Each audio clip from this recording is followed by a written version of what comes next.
Dito na ako sa may bridge. Ayan, sa bridge. Sa may river. Ayan, malaking river, oh. Ayan, malaking river yan. Pag malakas ang ulan, galing bundok, lumalaki yan. Ano, yung project yata, ayan, sa gobyerno yata yung mga hinuhukay na buhangin gawing simento. Yan ko, kung binili nila yan. Ayan. Naglagay sila ng ano para malagyan ng tubig. Ayan, tapos yung mga kamo dyan. Mga, yung puting ano ba, yung ang payat-payat niya na bird, yung ibon, tapos ang puting kahaba ng sungo ba, yung ano niya, yung bibig niya, nangunguha ng isda dyan sa river na yun. Pag nahulog yung cellphone ko, patay na, wala tayong katawagan ito. Sige, vlog pa more. Ayan yung Amazon. Inayos na nga itong bridge na to kasi inayos to hindi madaanan, doon kami sa kabila mga 1 month siguro yun, hindi siya pinapadaanan ng tao, bisikleta, ganyan. Tapos share ko lang ang ganda na Izumi Bridge.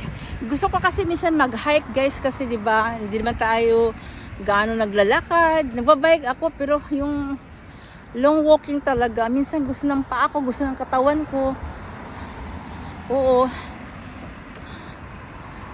Kasi maganda ang araw. Maganda ang panahon. Kahit medyo malamig siya. Maaga kasi kami natapos guys ba? Guys pala. Wala na namang sasahurin ito. Puro undertime. Wala nang Japan ngayon. Ako, wag na kayong magpunta ng Japan. Gusto nyo magtrabaho ng factory. Pangit. Kami nga mga dito. Mga nakatira, residents na problema nga dahil di ba alam niyo nagtaasan ng mga lahat ng pati bigas dito mahal pa rin. Ako mamulubi tayo dito sa wala nang pangit na yung dami din kasi foreigner dito sa Japan na din, napunta na lahat yata ng mga Pakistani, mga Nepali, Vietnamese, Chinese, Malaysian, Indonesian. Nako, nandito na lahat. Pinoy-Pinay, andito na rin. Mga workers sila. Visa worker nila. Worker ang visa nila. Okay, yun lang. Diyos ko.